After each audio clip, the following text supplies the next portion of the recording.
Subscribe करें और bell दबाएं ताकि कोई खबर रह न जाए।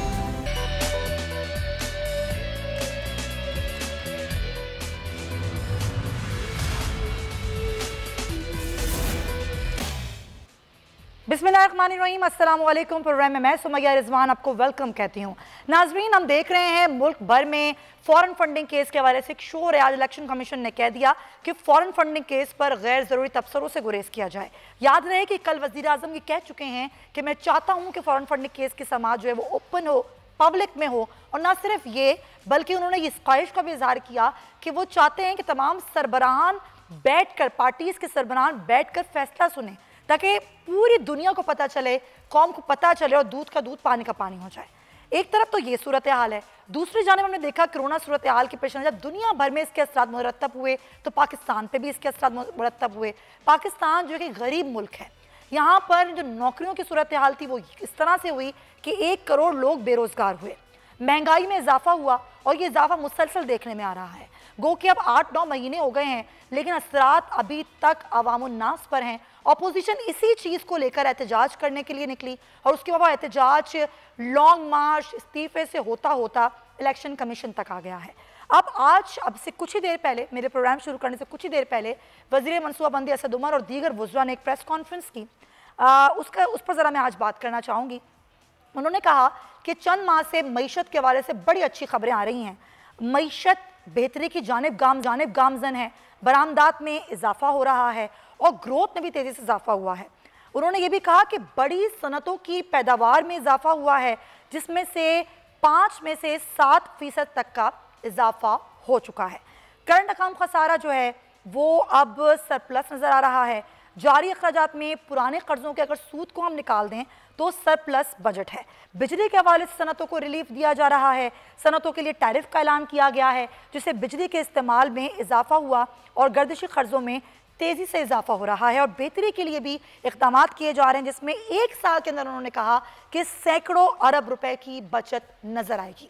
सवाल मेरा ये है कि जो बड़ी पैदावारी शोबा है उसमें सनतें कौन कौन सी हैं, और अगर वो शोबे बढ़ेंगे तो क्या नौकरियों में भी इजाफा होगा, क्या रोजगार भी बढ़ेगा? शोबे कौन कौन से हैं, फिर मैं अपने मेहमान तारुफ करवा देती हूँ आपका। स्टील है, auto, petroleum, textile, sugar, fertiliser, chemical, अद्विया साज और फूड एंड बेवरेजेस और दीगर शोबे हैं जो कि एक बड़े पैदावारी शोबे में सनतें आती हैं। अब अगर इन बड़ी जो सनतों की पैदावार में इजाफा होता है तो मुल्क की तरक्की पर इसका क्या असर पड़ेगा? जो लोग बेरोजगार हुए हैं, क्या उनको नए रोजगार मिलेंगे? क्या बेरोजगारी जो है वो ख़त्म हो जाएगी? इन सवालों के जवाब मैं आज अपने प्रोग्राम के हिस्से में तलाश करूंगी। मेरे मेहमान मेरे साथ मौजूद हैं, पाकिस्तान मुस्लिम लीग नून अहमद शेख भी मेरे साथ मौजूद हैं और माहिर मईशत भी मेरे साथ मौजूद हैं। मुझे बताइएगा, आबिद सुलहरी साहब मेरे साथ मौजूद हैं। आबिद साहब, बहुत शुक्रिया। मैं आपसे ही सबसे पहले गुफ्तगू आगाज़ करना चाहूँगी। सर, ये हर दफ़ा एक डाटा आता है, हुकूमत मईशत की कारकर्दगी के हवाले से बताती है। सवाल जो मैंने उठाया वो आपने सुन लिया होगा कि ये जो बड़ी सनतों की पैदावार के हवाले से कहा जा रहा है इजाफा हो रहा है, तो क्या इससे रोजगार में भी इजाफा होगा? जी, मेरा ख्याल आपका ये जो सवाल है इसको हमें देखना होगा कोविड के कॉन्टेक्स्ट में। जी जी, जो किस्सा 2020 है और ये 2021 भी, ये दोनों कोई यूजुअल साल नहीं है। इन दोनों 2020 में जब कोरोना शुरू हुआ था तो उस वक्त ये वार्निंग दी जा रही थी कि इसके साथ एक आलमी कसाबदारी भी आएगी और पूरी दुनिया की मईशत सुखड़ेगी और पाकिस्तान की मईशत जो है वो भी सुखड़ी। और जो 2021 है, क्योंकि अभी तक पूरी दुनिया जो है वो रिकवर नहीं हुई है, ना तो हेल्थ पॉइंट ऑफ व्यू से, ना तो इस वक्त आपको सिलेक्टेड रिकवरी नजर आ रही है हर जगह पे। कुछ सेक्टर ऐसे होंगे जो कि थोड़े से रिकवर कर गए हैं, कुछ सेक्टर ऐसे होंगे जो बिल्कुल रिकवर नहीं किए और कुछ सेक्टर ऐसे होंगे जो शायद काफी देर के लिए बैठ जाएंगे, जैसे एविएशन का सेक्टर है इंडिया में, या टूरिज्म का, या होटलिंग इंडस्ट्री जो है वो एक लंबे अरसे के लिए वो मुंजमद हो गई है। तो अगर हम पाकिस्तान के कॉन्टेक्स्ट में देखते हैं तो यहाँ पे इस वक्त उन इंडस्ट्रीज के लिए काम करने के लिए, फ्लरिश करने के लिए जगह मौजूद है जिनको के डिपेंडेंस जो है वो इम्पोर्टेड रॉ मटेरियल पे नहीं है। जैसे जब हम कंस्ट्रक्शन है तो ईंटें, रेत, बजरी, हर चीज जो है वो आपको पाकिस्तान के अंदर मौजूद है। तो यहाँ पे उस तरीके की डिपेंडेंस नहीं कि अगर खुदा का 6 महीने मजीद आपके जो पार्टनर कंट्रीज है वहाँ पे कोरोना रहता है तो कोई सप्लाई चेन उसकी मुतासर उस तरीके से। तो इसलिए कंस्ट्रक्शन सेक्टर जो है उसका खुलना और उसमें रोजगार जो है जगहों में बन रही होगी तो वो एक आपको वैल्यू नजर आता है। इसी तरीके से जब हम एग्रीकल्चर से रिलेटेड चीजें देखते हैं तो दो तरह से वो अहम है। एक तो हमारी फूड सिक्योरिटी के लिए बहुत अहम है, दूसरा दही इलाकों में रोजगार के लिए बहुत अहम है। अच्छा। तो तीसरा ये कि वो जो कि इम्पोर्टेड फूड सप्लाई चेन पे जिनका दारोमदार है वो कोविड में सबसे ज्यादा अफेक्ट हुए हैं। हम अगर अपने आप भी देखें अब क्योंकि इंडोनेशिया और मलेशिया में पाम ऑयल की कीमतें बढ़ गई हैं तो हमने देखा कि हमारे यहाँ घी की कीमतें जो है या अगर इम्पोर्टेड आपको कोई प्रोडक्ट मंगवाना पड़ती है तो उसी हिसाब से उसकी कीमत जो है वो बढ़ रही होगी। तो इस वक्त अगर हुकूमत के दावे हैं अगर उनका तजिया करना चाहते हैं तो उसका दारोमदार दो चीज़ों पे होगा। एक ये कि वो कितनी इंडिजिनियस रिसोर्सेज पर उसकी दारोमदार है तो मुल्क के अंदर उनके जो है इनपुट वो पैदा हो रहा हो ताकि कोरोना से मुतासर ना हो। और दूसरा ये है कि उसके जरिए आपकी जो जॉब चेन है अगर बाकी सारे सेक्टर बंद है इस वक्त या में तो वो किस तरीके से उसकी जो सप्लाई लाइन है वो इंटैक्ट रह सके। एग्जैक्टली बिल्कुल यही पॉइंट मेरा था। मैं आऊंगी आपकी जानिब। ज़ाहिर है हुकूमती दावों में हकीकत कितनी है ये एक बहुत बड़ा सवाल है। अगर हम बात करें हम्माद अजहर जो कई बार कह चुके हैं, उन्होंने असम्बली फ्लोर पर भी यही बात कही कि गो के पूरी दुनिया में मईशत सुकड़ रही है लेकिन पाकिस्तान का उन्होंने कहा कि मईशत में आगे आने वाले दिनों में 2% इजाफा होगा। शेख साहब आप क्या कहते हैं? ज़ाहिर है एक तो अपोजिशन की नज़र होती है लेकिन आप मईशत को बहुत बेहतर समझते हैं। आप क्या समझेंगे कि हुकूमत जो दावे कर रही है, जो मेरा सवाल था पहला कि अगर ये शोबे बढ़ते हैं और इनमें इजाफा होता है और हम देख रहे हैं कि बड़ी सनतों की बार बार बात की जा रही है तो वाकई आपके नज़र में रोजगार में इजाफा होगा आने वाले दिनों में? बिस्मिल्लाहिर्रहमानिर्रहीम। समिया बड़ा सवाल आपने तफसील से किया। आबिद सुलेरी साहब मेरे दोस्त भी है और बहुत ही अच्छे इकानमिस्ट हैं और वो बड़ी सुलझी हुई बात करते हैं। देखिए हम सबको ये नहीं सोचना चाहिए कि मैं किस पार्टी से हूँ, मैं नून लीग से हूँ, सबको आपको पता है जी। लेकिन जब आपके यहाँ से डिस्कस हो तो हमें मुल्क की सोचना चाहिए। होता क्या है कि आपके प्रोग्रामों में बहुत से मैंने प्रोग्रामों में शिरकत की, हर कोई अपनी अपनी पार्टी की बात कर रहा है। मैं कहता हूँ नून लीग ने बहुत ज़्यादा अच्छा किया, वो PTI वाले कहते हैं नहीं कि हमने अच्छा किया आप नहीं किया। बात यह है कि ओवरऑल 30 सालों में पिछले मैंने पहले भी आपके प्रोग्राम में जिक्र किया, इसमें मुशर्रफ साहब भी रहे, काफ भी रही, PTI भी रही है और मुस्लिम लीग भी रही, पीपल पार्टी भी रही। ये 30 सालों में मिला के ना पाकिस्तान ने कुछ परफॉर्म नहीं किया। बातें तो कर ली, अब ये कह रहे हैं जी बड़ी सनतों को में इजाफा हुआ है। सब मिला के देखिए आसान सी बात, क्योंकि हम प्रोग्राम करते हैं तो प्योरली इकोनॉमिक का इसलिए प्रोग्राम नहीं होता, एक आम आदमी के लिए समझने के लिए बात होती है। तो मैं इससे ये कहता हूँ कि ये बता दें कोई भी आपके प्रोग्राम में शिरकत कर रहा है ना कि 22 करोड़ लोगों को क्या मिला है, ठीक है ना। हमारे वक्त में थी जो इकानमी उससे सुकड़ गई, कम हो गई। सुलेरी साहब के सामने फी का आमदनी जो है वो $1450 से $1250 होगी। अब ये कहते हैं कि बड़ी सनतों में बिल्कुल जो फिगर दे रहे हैं फिगर ठीक है, इजाफा 2% 3% हो रहा है। कई सनतों में कई सनतें बिल्कुल बैठ गई हैं, जैसे कि चमड़े की हमारे यहाँ सनत है वो बिल्कुल आगे नहीं बढ़ रही। लेकिन असल मसला जो मैं आपको बताऊँ ना, अब ये कह रहे हैं जी एक्सपोर्ट हमारे यहाँ बढ़ रही है, 2-3% एक्सपोर्ट बढ़ गई पिछले इन 6 महीनों में, पिछले साल के 6 महीने से। लेकिन इनको ये तो देखें ना, सबको पता है अगर काटन की एक्सपोर्ट हुई यानी टेक्सटाइल की हो रही है एक्सपोर्ट, तो हमारे यहाँ काटन हुई नहीं, हमारे यहाँ काटन क्रॉप इंपोर्ट हो रही है। तो एक्सपोर्ट आप एक तरफ तो इंपोर्ट करके काटन फिर एक्सपोर्ट करेंगे तो कौन सा एक्सपोर्ट में इजाफा हो जाएगा? आपकी इंपोर्ट हुई है पहले, वही चीज आप एक्सपोर्ट कर रहे हैं उसको वैल्यू ऐड करके। यानी फिर दोनों चीजें बताएं ना कि अगर आप कहते हैं एक्सपोर्ट में 2-3% इजाफा हुआ तो आप बताएं ना कि इंपोर्ट पहले जैसे नहीं रही। अच्छा, करंट अकाउंट कितना रट्टा चढ़ाया हुआ था हमारी PTI ने कि जी करंट अकाउंट हमारा बेहतर हो रहा है। अब फिर बताइए मुझे, अब बताएं जो भी। आबिद साहब तो खैर एक न्यूट्रल हैं और इकोनॉमिस्ट हैं, वो तो अच्छा हुकूमत का शुरू से एक मौक़िफ़ रहा है शेख साहब, और उनका ये मौक़िफ़ रहा है कि ये जो सब सूरत हाल है वो इसलिए है कि आपकी हुकूमत हमें काली खजाना देकर गई, कर्जों के बोझ डाल के गई और उसकी किस्त अदा करके नहीं गई, इसलिए हमें ये सूरत हाल पेश आई। बात यह है कि हमारे यहाँ ये जो इतना 13 अरब डॉलर नया कर्जा लिया गया है, ये कहते हैं कि ना ये जो वापस किया है ना उसको निकाल के 13 अरब डॉलर कर्जा बढ़ा है। ये कह रहे हैं आपके वक्त की किस्तें हमने दी।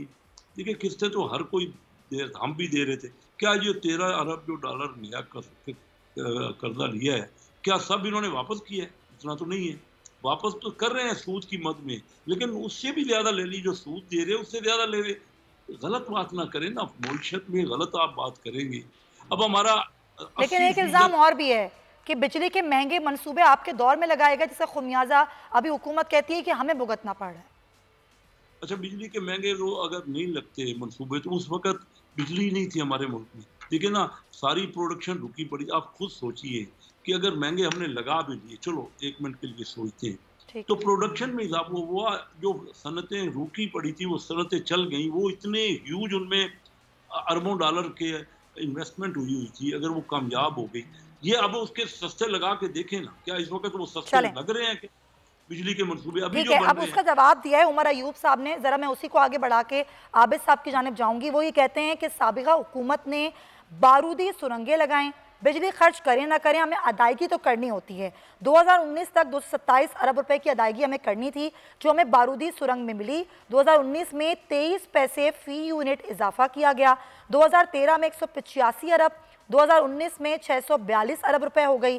2023 तक ये लाजमी अदायगियां हैं जो कि 1455 अरब रुपए हो जाएंगी। हम क्या करें, हम मजबूर हैं, ये कहती है हुकूमत। आबिद सुलैरी साहब, आपकी मईशत पर ज़्यादा गहरी नज़र है, आप एक न्यूट्रल तरीके से चीज़ों को देख रहे हैं।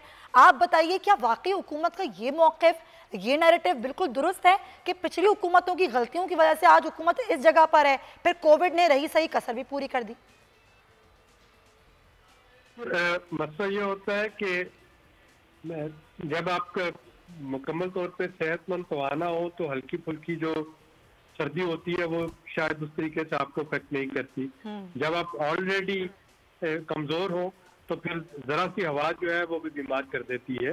और इस पर कोविड जो है ये हवा नहीं, ये आंधी का झटका है। ये बहुत जैसा कि मैंने आपसे कहा कि आदमी के साथ बाजारी अपने साथ लेके आया है, सिर्फ बीमारी नहीं है। तो इसमें वो मईशतें जो कि बड़े पे थी वो तो उसको बर्दाश्त कर जाएंगी, लेकिन वो मईशतें जो कि पहले से कमजोर थी, जाहिर है कि उनके लिए इसका जो बर्डन है वो उसी हिसाब से बढ़ रहा होगा। और पाकिस्तान के कॉन्टेक्स्ट में अगर देखें तो इस वक्त पीटीआई हुकूमत जो है इसका तकरीबन वही हाल है जो कि पीपल्स पार्टी की हुकूमत को सैलाब के बाद हुआ था। यानी ऑलरेडी क्योंकि मईशत जो थी वो थोड़ी सी बिगड़ी हुई थी, हालात जो थे वो इतने अच्छे नहीं थे, और उसके बाद सैलाब जो था वो एक इस तरीके से आया कि अगले 2 साल के लिए पीपल्स पार्टी हुकूमत जो है वो उसको मईशत को उठा नहीं सकी। तो तकरीबन उसी तरह वो इस वक्त अफेक्ट कर रहे हैं हमारी मईशत को। और इस वक्त आम हालात में शायद वो बिजली इतनी महंगी ना लगती, लेकिन इस वक्त जाहिर है कि वो बिजली है वो महंगी लग रही है। इसी तरीके से लेकिन आबिद साहब, आपने देखा नून लीग का दौर भी, पीपल्स पार्टी का भी, हुकूमत की कहती है तहरीक इंसाफ की ये गलत फैसले थे नून लीग के, इसीलिए हमने इतना इजाफा किया है। ये इजाफा जो बिजली की कीमतों में हमें करना पड़ता है, हम मजबूर हैं क्योंकि वही बिजली के महंगे मंसूबे जिनकी अदायगी करनी पड़ रही है, खर्च करें ना करें। तो क्या ये एक तरह का बयानिया या एक तरह की वजाहत या एक्सक्यूज, मैं जो भी कह लूँ, क्या ये दुरुस्त है हुकूमत की? देखिए, पीएमएलएन में जब फैसला किया था उस वक्त बिजली के महंगे मंसूबे लगाने का, तो उस वक्त के हालात से दुरुस्त फैसला था, क्योंकि उस वक्त इस्लामाबाद में भी हमें मालूम है कि 12-12 घंटे के लिए बिजली जाती थी। 1 घंटा बिजली आती थी, 1 घंटा, यानी इतनी बिजली भी नहीं आ रही थी कि लोग अपने यूपीएस में जिनके पास थे वो बैटरी भी चार्ज कर पाते। तो उस वक्त जरूरत के मुताबिक ये उस वक्त के कॉन्टेक्स्ट में ये फैसला दुरुस्त था। लेकिन आज के कॉन्टेक्स्ट में जब हम जाके देखते हैं तो जाहिर है कि इस वक्त हमें बहुत महंगा लग रहा है, और वो बिजली जो थी हम बात कर रहे हैं कि उसके रेट्स को प्रॉपर नेगोशिएट होना चाहिए था। में डॉलर्स में उसके सौदे हो गए, उन सौदों को रुपयों में किया जाना चाहिए था। या ये है कि उस वक्त जो कैपेसिटी पेमेंट चार्जेस हैं, यानी आप इस्तेमाल करें या ना करें, आपको पैसे देने हैं, उस पर नेगोशिएशन की जानी चाहिए थी। अगर वही चीजें आप 5-7 साल पहले जाके देखें तो शायद उस वक्त चूंकि जरूरत इतनी अशद और इतनी अर्जेंट थी कि उस वक्त नेगोशिएशन का मार्जिन ही नहीं था। तो अगेन लेकिन आप ये कह रहे हैं अगर ये हुकूमत पहले से प्लानिंग करती तो आज ये मामलात खराब ना होते, आप ये कहना चाह रहे हैं? आप साहब नहीं, मैं ये नहीं कहना चाह रहा, मैं ये कह रहा हूँ कि दोनों का मौकफ अपनी अपनी जगह पे ठीक है। पीएमएल कि उस वक्त उनको और कोई ऑप्शन नहीं मिल रही थी, उनको महंगे बिजली के जो प्रोजेक्ट थे वो लगाना पड़े। मौजूदा हुकूमत का मौकफ भी दुरुस्त है कि वो बहुत महंगे हैं, लेकिन अगेन अगर हम ये सोचें कि अगर वो प्रोजेक्ट ना लगते और आपके यहाँ इसी तरह से लोड शेडिंग रहती तो फिर शायद उससे भी तो गर्दो हालात। बिल्कुल सही, बहुत शुक्रिया आपका आबिद सुलैरी साहब। ज़ाहिर बात बिल्कुल सही है कि पिछली हुकूमतों के पास भी ऑप्शन, आज हुकूमत भी अपनी बात ठीक कह रही है, लेकिन जो भी पार्टी हुकूमत में होती है उसको अपना काम करके दिखाना होता है, पिक कारकर्दगी करके दिखानी होती है। वो हर चीज़ का मलबा पिछली हुकूमतों पर नहीं डाल सकते। और अब ज़रा मैं अपना मौजू भी चेंज करना चाहूँगी। फॉरेन फंडिंग केस जिसका मैंने शुरू में जिक्र किया, ये मामला जो चला और ज़ाहिर अपोजिशन ने इस पर एहतजाज भी किया। आज इलेक्शन कमीशन ने कहा है फॉरेन फंडिंग केस पर गैर ज़रूरी तबसरे ना किए जाएँ। वज़ीर-ए-आज़म तो कह चुके हैं कि ये सब कुछ अवामी होना चाहिए, अवाम के सामने आना चाहिए, अवाम को एक एक चीज़ का पता होना चाहिए। तो क्या वही बात कि अपोजिशन जो कह रही है दरख्वास्त दें इलेक्शन कमीशन ने वज़ीर-ए-आज़म, ताकि हर चीज़ ओपन हो और सबके सामने हो? इसी बात करने के भी साथ मौजूद हैं कुंवर दिलशाद साहब, साबिक सेक्रेटरी इलेक्शन कमीशन। कुंवर साहब बहुत शुक्रिया आपके वक्त का। ये क्या कन्फ्यूजन इलेक्शन कमीशन फैला रहा है? एक तरफ वज़ीर-ए-आज़म कहते हैं कि हर चीज़ ओपन हो, इलेक्शन कमीशन कहता है कि जी इस पर कोई तबसरा ना किया जाए जब तक कि हम फैसला ना दे दें। देखा जी, असूली तौर पर प्राइम मिनिस्टर पाकिस्तान हो या अपोजिशन के रहनुमा हो, वो फॉरेन फंडिंग केस के बारे में अब अपनी राय, अपने मौक़िफ़ दे रहे हैं और उनके मौक़िफ़ से इलेक्शन कमीशन पाकिस्तान दिन ब दिन मुतनाज़ा होता जा रहा है। अब असूली तौर पर प्राइम मिनिस्टर ने तो फरमाया है कि जी इसको आप ओपन कर दें, तो लेकिन उन्होंने ये तकरीबन 2.5 साल से इनकी हुकूमत चली आ रही है। 2.5 साल से पहले तो उन्होंने अदालत में ये बयान दिया कि जनाब इसको ओपन ना किया जाए, इसको सीक्रेट रखा जाए, इसको खुफिया रखा जाए। तो ये तो इलेक्शन कमीशन में इनकी दरखास्त जमा है। अब इन्होंने ये कहा है कि जी आप इसको ओपन कर दें, तो वज़ीर-ए-आज़म की तो कोई हैसियत नहीं है ना इलेक्शन कमीशन पाकिस्तान को मशवरा देने की। तो वो तो उन्होंने अपना फैसला करना है, उन्होंने पहली दरखास्तें भी देखनी है, अदालतों के फैसले भी देखने हैं। तो ये सारी चीजें तो ये सिर्फ महज आवाम को एक ऐसा एक नॉन इशू है। अब फॉरेन फंडिंग का कोई इशू नहीं है। बता रहे हर सियासी पार्टियां कहीं ना कहीं से अपने फंडिंग हासिल करती हैं, तो उन्हें पता नहीं चलता इसमें मनुआ कौन सा है या सही तौर पर फंड कौन से आ रहे हैं। टेक्निकली बड़ा उलझा हुआ मामला है। मैं यही बात आपसे करना चाहूँगी कुंवर साहब कि ये इतना उलझा हुआ मामला है कि ममनुआ कौन सी हैं और कौन सी सही है फंडिंग, इसका फैसला इलेक्शन कमीशन कैसे करेगा और करेगा भी तो क्या उसकी शफाफियत पर सवाल नहीं उठेगा? शफाफियत तो दोनों तरफ से पड़ेगा। हमारे मुल्क में एक ये शुरू से चला आ रहा है कि जिस पार्टी के खिलाफ फैसला होता है वो अदालत को कहता है ये चमक हो गई है। अच्छा, इसी तरह जिसके खिलाफ आता है तो वो कहता है चमक हो गई, जिसके हक में आता है कहते हैं कि हमारे मुल्क की अदलिया आज़ाद है। ये तो शुरू से हमारी एक रवायत चली आ रही है और ये रवायत हमें ख्याल ये था कि शायद मौजूदा हुकूमत इस रवायत को ख़त्म करे, लेकिन उन्होंने इस पर ज़्यादा जो है वो आतिश चिनार कर दिया कि एक तरफ से अदलिया पर भी तनकीद होती है, हमारे उस पर भी तनकीद होती है, इलेक्शन कमीशन पर भी तनकीद होती है, मीडिया पर भी तनकीद होती है। अगर कोई मीडिया का एंकर कोई सही हक़ाक़ बयान कर दे तो उसको लिफाफा जर्नलिस्ट के नाम से पुकारा जाता है। तो हमारा कल्चर ही बदल गया है अब। लेकिन मैं आपकी जो वक्त की कमी है आपको मैं गुजारिश करूँ कि ये इलेक्शन कमीशन जो है अब ये फैसला के बहुत करीब पहुंच चुका है। अच्छा, अब ये फैसला जो है ये तकरीबन मेरा अपना जाती नाकस राय यही है कि ये ज्यादा 15 फरवरी से पहले ये फैसला। बस क्विकली मुझे बता दें, पनामा 2 कहा जा रहा है, पनामा 2 किसके लिए होगा ये फैसला?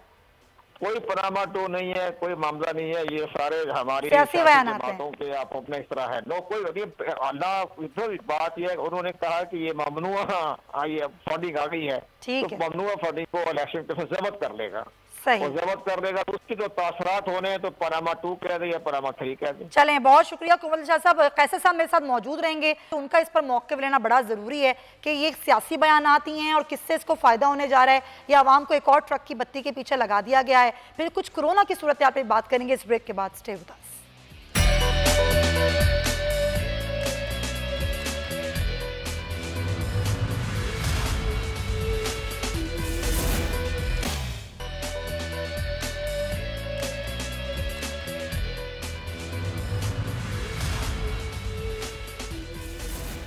वेलकम बैक जी। सुना आपने ब्रेक पर जाने से पहले कुंवर दिलशाद साहब कह रहे थे कि ये सिर्फ सियासी बयानात हैं, कोई पनामा टू नहीं है, कोई कुछ नहीं होने वाला, ये सिर्फ एक मामला है जो कि बहुत जल्दी अब इलेक्शन कमीशन फैसला देने वाला है। शेख साहब मुतमईन तो है ना आप लोग, जो भी फैसला आएगा उसको आप लोग मानेंगे भी और कोई प्रॉब्लम नहीं है आप लोगों को, क्योंकि आपका भी तो केस है ना इसमें? देखिए 6.5 साल हो गए इलेक्शन कमीशन को फैसला नहीं दिया। कंवर दिलशाद साहब जरूर कह रहे हैं, मुझे आप बताइए कि जो जिस जगह पहले ही इलेक्शनों पे सवालिया निशान है, जो जिस जगह 6.5 साल में इलेक्शन कमीशन ये ही नहीं बता सके कि ये फंडिंग जो है जायज है कि इलेक्शन करवा लेते हैं। अब इलेक्शन करने में जहाँ से फंड आए अगर उसको लगा दिया जाए तो फिर ये क्या इलेक्शन है? मैं तो समझता हूँ ये इलेक्शन ही फेयर नहीं हुए। किसी भी मुल्क में अगर बाहर के मुल्क वाले, कोई रशिया इंटरेस्ट ले ले, कोई चाइना ले ले, अमेरिका ले ले, कोई मुल्क ले ले, नाम नहीं लेता मैं मुल्कों का, कोई भी मुल्क इस्लामी मुल्क ले ले, तो ये तो फिर हमारा मुल्क तो क्या हुआ, इंडिपेंडेंस इसमें क्या रह गई? ये तो फिर सारे बाहर के मुल्क जो इंटरेस्ट लेंगे, ये मैं सिर्फ तो निजाम जो है वैसे ही मामलात होंगे ना। इलेक्शन रिफॉर्म्स तो की नहीं किसी पार्टी ने आज तक, फिर हम यही इल्जामात इलेक्शन पे लगाते जाएंगे। शेख साहब मैं सिर्फ ये बात करना चाह रहा हूँ कि मुल्क का दहशतगर्द या किसी मुल्क का स्मगलर फंड भेज के तो यहाँ इलेक्शनों में किसी को जितवा ले, पार्टियां बनवा के, तो ये क्या हमारे मुल्क में ये इलेक्शन कमीशन का काम नहीं है? फिर ये इलेक्शन है क्या? अगर इस तरह हमारा मुल्क चलना है तो फिर अल्लाह ताला इस मुल्क पे फजल फरमाए। ये इस तरह तो मुल्क नहीं चलते। बहुत ज़्यादा इम्पॉर्टेंट बात है जिस पे हम तवज्जो ही नहीं कर रहे। आप खुद बताइए, तो आम सी बात है, मैं ये नहीं कह रहा कि इसको ज़्यादा डिलिब्रेट करना चाहिए। बताइए सारी दुनिया में जो फिर जमहूरियत का ही मजाक बन जाएगा, जमहूरियत अब ये इसका नाम रहे, लोग कई अरबों रुपए से तो फिर मुल्कों में कंट्रोल किया जा रहा है और मुल्क में हुकूमतें बनाई जा रही हैं। तो ये तो चाहिए कि फौरी तौर पे इलेक्शन कमीशन अपना फैसला करे, जो पानी का पानी और दूध का दूध, जो भी होना है जी जी। लेकिन अब ये दिलशाद साहब कह रहे हैं कि 15 फरवरी तक हो जाएगा, अगर जो फॉरेन फंड आएगा वो अगर नाजायज होगा तो जब्त हो जाएगा। मैं ये समझता हूँ कि अगर जो कानूनी सूरत हाल है, अगर तो सही फैसला होगा बिल्कुल सबको तसल्ली होगी, लेकिन अगर उसमें कोई लकूना होगा, का राइट है कि वो हाई कोर्ट में भी जाए। जी हाँ बिल्कुल, सुप्रीम कोर्ट जाए, उसके बाद मामला यहाँ तक रुकेगा नहीं, मामला सुप्रीम कोर्ट जाएगा। शेख साहब बहुत शुक्रिया आपके वक्त। मुझे आगे बढ़ना है, कोरोना की सूरत हाल पे बात करनी है। हम देख रहे हैं मुल्क भर में कोरोना की सूरत हाल बिगड़ती जा रही है। कोई अमेरिका, बरतानिया, इवन भारत में भी अभी वैक्सीनेशन शुरू हो गई है, लेकिन उसके बावजूद वहाँ पर केसेस बढ़ रहे हैं। पाकिस्तान में भी कोरोना के केसेस बढ़े, पर थोड़ा सा सूरत हाल बेहतर हुई। गो कि पाकिस्तान वैक्सीनेशन में भी बहुत दूर है, लेकिन सूरत हाल हॉस्पिटल्स की क्या है? मेरे साथ मौजूद डॉक्टर सईद खान साहब, जो कि डॉ मेडिकल यूनिवर्सिटी के कोरोना वार्ड के इंचार्ज हैं। डॉक्टर साहब बहुत शुक्रिया। कई बार आपसे मेरी प्रोग्राम में बात हो चुकी है, ज़ाहिर दूसरी लहर आई, बहुत ख़तरनाक थी ये दूसरी लहर, केसेस एकदम से बढ़े, दोबारा से लॉकडाउन लगा। अब सूरत हाल कुछ बेहतर तो होना शुरू हुई है, लेकिन वैक्सीनेशन में अभी भी हम बहुत पीछे हैं। अब जब वैक्सीनेशन की सूरत हाल अभी वाज़े नहीं होती है, तो आप क्या देख रहे हैं? आपके पास क्या आदाद शुमार हैं कोरोना पेशेंट्स के? कितने कोरोना पेशेंट्स बढ़े अब तक? जी अस्सलाम वालेकुम, बहुत शुक्रिया आपका प्रोग्राम में मदऊ करने का।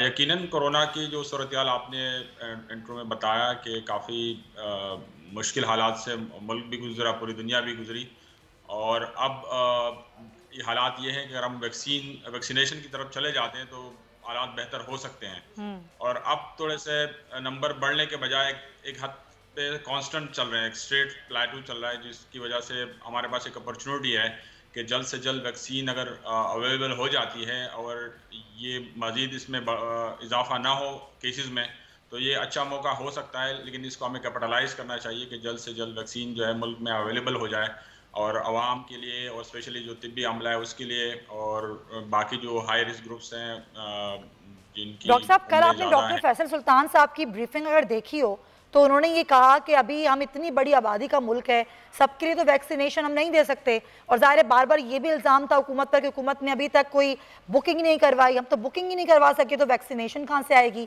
फिर उन्होंने बताया कि मार्च का महीना उन्होंने दिया कि वैक्सीन आना शुरू हो जाएगी, कुछ फिगर उन्होंने दिया कि इतनी डोज हमारे पास आ जाएंगी।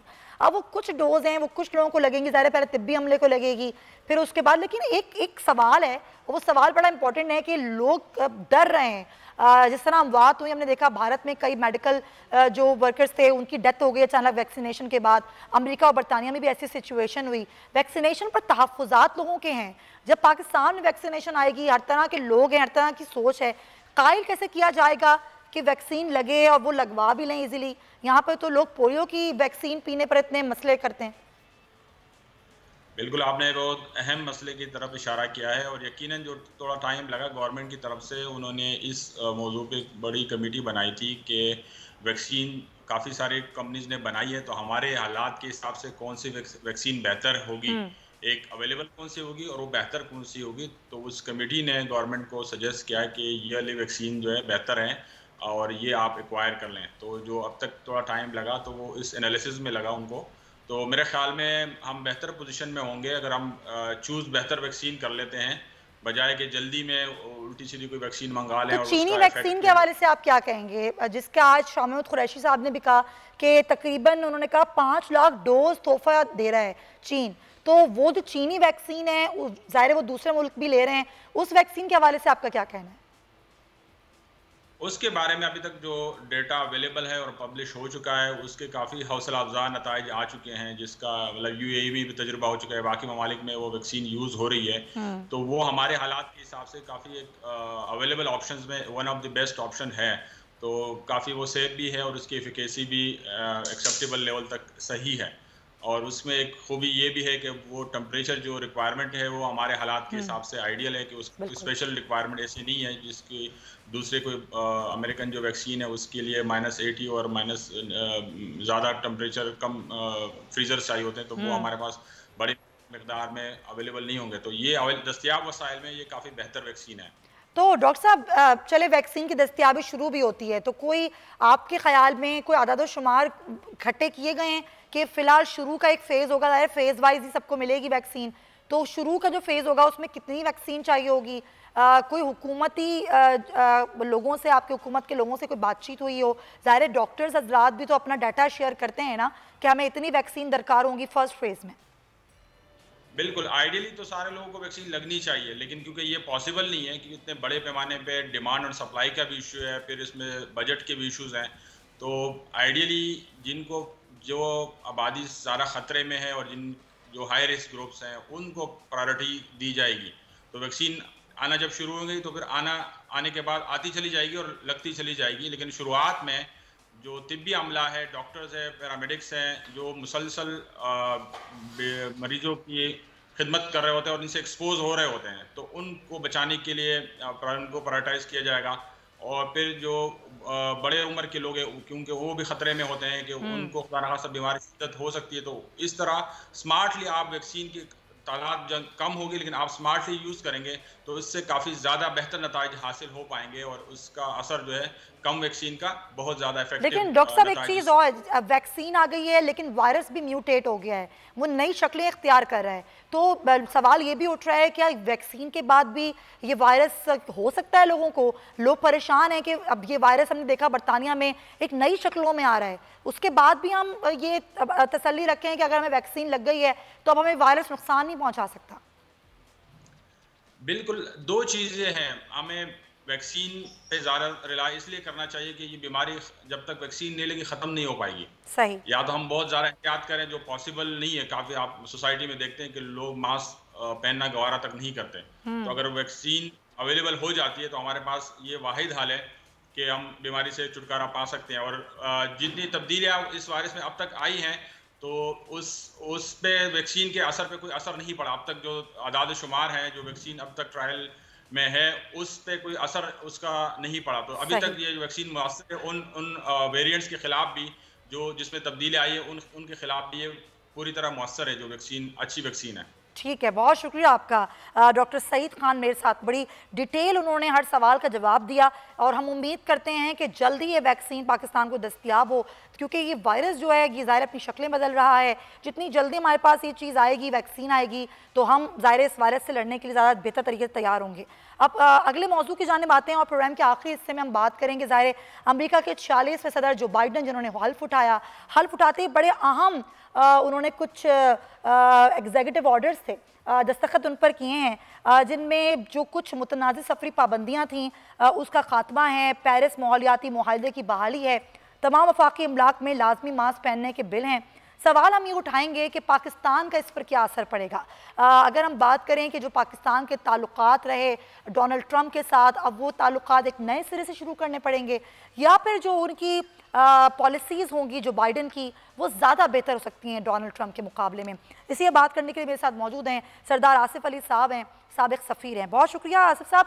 आप किस तरह देख रहे हैं जो बाइडन ने हल्फ उठा लिया है क्या कोई तब्दीली आएगी पाकिस्तान के साथ ताल्लुकात में?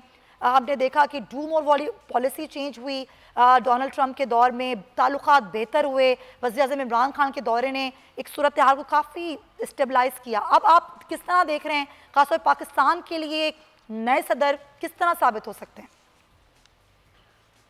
देखिए जी, मेरा ख्याल है कि कुछ बेहतरी आने के इम्कानात हैं और उसकी वजह ये है कि उन्होंने बाइडन की इंतजामिया के उनके जो डिफेंस सेक्रेटरी है उन्होंने ये कहा है और बाइडन साहब के जो फॉरेन सेक्रेटरी जो उन्होंने अपॉइंट की सेक्रेटरी स्टेट उन्होंने भी ये कहा है कि जो अफगानिस्तान के सिलसिले में जो अमन मुआहदा हुआ है और अमन का जो प्रोसेस है उसको वो जारी सारी रखेगी। तो उससे जाहिर है कि पाकिस्तान की अहमियत उसमें रहेगी और हो सकता है बढ़ जाए। दूसरी बात जो पाकिस्तान को मुतासिर करेगी तो दो चीजें हैं। हिंदुस्तान के बारे में तो वो मुतमिन है, वो कहते हैं कि हमारा स्ट्रेटेजिक अलायंस है, उसको उन्होंने तकवीत देनी है, उसमें हम कुछ नहीं कर सकते। मगर ये हो सकता है कि हिंदुस्तान में जो अक़लियतों को खास तौर पे मुसलमानों के ऊपर जो सख्तियाँ की एक्ट के जरिए और जो आर्टिकल 370 कश्मीर में उसको ख़त्म किया गया है उसके बारे में बाइडन साहब पहले कुछ इलेक्शन के दौरान भी फरमा चुके हैं। तो ये हिंदुस्तान के साथ स्ट्रेटेजिक अलायंस भी रहेगा मगर उनकी आपस में जो बायलैटरल और दूसरी मीटिंग्स है उनमें ये इश्यूज अब खड़े होंगे। सही। तीसरी बात ये है कि ईरान के साथ अब वो कमिटेड है जो बाइडन, क्योंकि ये ओबामा की हुकूमत में वाइस प्रेसिडेंट थे जी और जाहिर है इनकी दोनों की इसमें तायद थी कि न्यूक्लियर जो मुआहदा हो।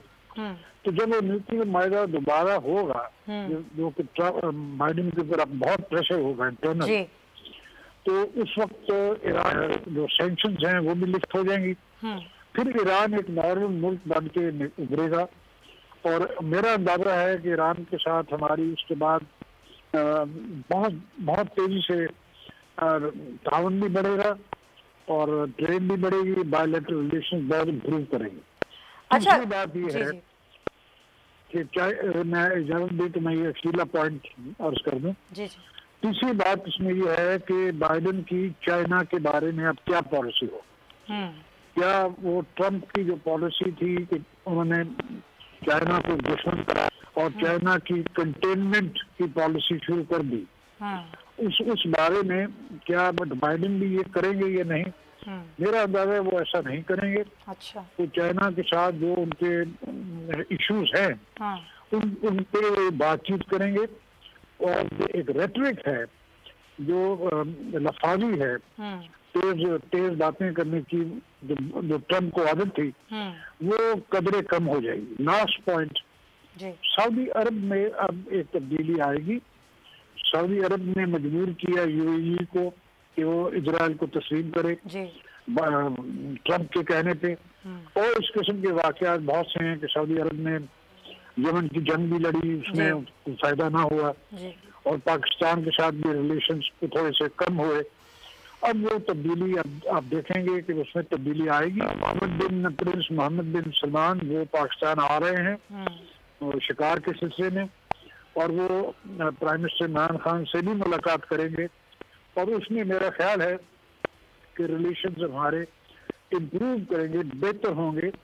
और वो इसलिए होंगे कि अमेरिका की पॉलिसी सऊदी अरब की तरफ उतनी वैसी नहीं होगी जैसे कि ट्रम्प के दौर में। आपने बड़ा डिटेल बताया सर साहब, मेरे पास भी वक्त की कमी, एक सवाल मैं आपसे और करना चाहूँगी। हमने देखा कि तहरीक इंसाफ की हुकूमत जब आई, कश्मीर के मामले पर आवाज़ तो बहुत उठाई गई, फिर यूनाइटेड नेशन में जाके वज़ीर-ए-आज़म की तकरीर जिसका बहुत चर्चा रहा। अब ज़ाहिर पाकिस्तान जो कोशिशें कर रहा है, अमेरिका का इसमें बहुत बड़ा किरदार है।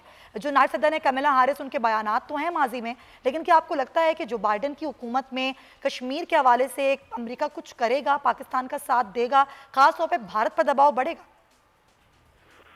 जी मेरा ख्याल है वो ये तो नहीं करेंगे कि वो कश्मीर में कौमाई करारदाद पे वोट दे दें अक़वाम मुत्तहिदा में, और ना ही वो हिंदुस्तान के साथ वो स्ट्रेटेजिक अलायंस को ख़त्म करेंगे। मगर इतना ज़रूर होगा कि हिंदुस्तान ने जो आर्टिकल 370 इंडिया ने ख़त्म किया है उसके बारे में वो ज़रूर बात होगी। और कश्मीर के अंदर जो इंसानी हकूक़ की पामालियाँ हैं, जो जुल्म है और जो मिलिट्रिज्म है, रियासती जो दहशत, मेरा ख्याल है कि वो इंडिया के ऊपर प्रेशर आना शुरू हो जाएगा। अच्छा, मगर इससे ये हम कसम ना कहीं ले कि अमेरिका पाकिस्तान की सपोर्ट शुरू कर देगा करनी, ऐसा कुछ नहीं होगा। बहुत शुक्रिया आपका सरदार आसिफ अली साहब, आपकी कीमती। अगर हम बात करें, कंक्लूड करें इस मामले को, तो बज़ाहिर तो लगता यही है, और ट्रम्प के दौर में भी शुरू में यही लगा था कि बज़ाहिर पाकिस्तान के लिए मुस्बत पॉलिसियाँ हैं। देखते हैं आने वाला वक्त जो होता है वो जो बाइडन ख़ास तौर पे जनूबी एशियाई ममालिक और ख़ास तौर पे पाकिस्तान के हवाले से उनके फ़ैसले क्या कहते हैं। प्रोग्राम के बिल्कुल आखिरी हिस्से में खबर आ गई है, ज़रा उस पर भी डिस्कशन कर लें। पंजाब में बल्दियाती इंतखाबात का मामला है। इलेक्शन कमीशन के हवाले से ये कहा गया है कि वज़ीर क़ानून राजा बशारत इलेक्शन कमीशन ने पंजाब हुकूमत की नुमाइंदगी की और पंजाब हुकूमत रवा साल अक्टूबर तक बल्दियाती इंतखाबात के अमल को मुकम्मल कर लेगी। हमारे नुमाइंदे हमारे साथ हैं खबर, उनसे मज़ीद बात करते हैं। खबर, अब ज़ाहिर है तमाम तर सूरत हाल है, बल्दियाती इंतखाबात का शेड्यूल जारी करने को कह दिया गया है तमाम सूबाई हुकूमतों को इलेक्शन कमीशन की जानिब से। पंजाब हुकूमत की क्या तैयारी है?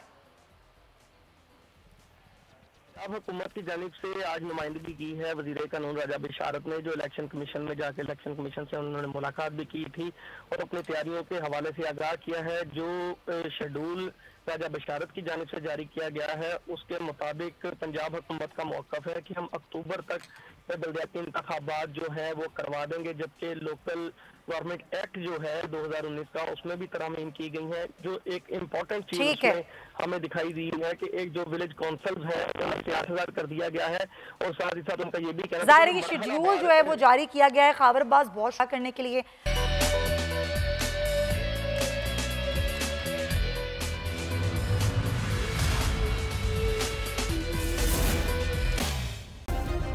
सब्सक्राइब करें और बेल दबाएं ताकि कोई खबर रह न जाए।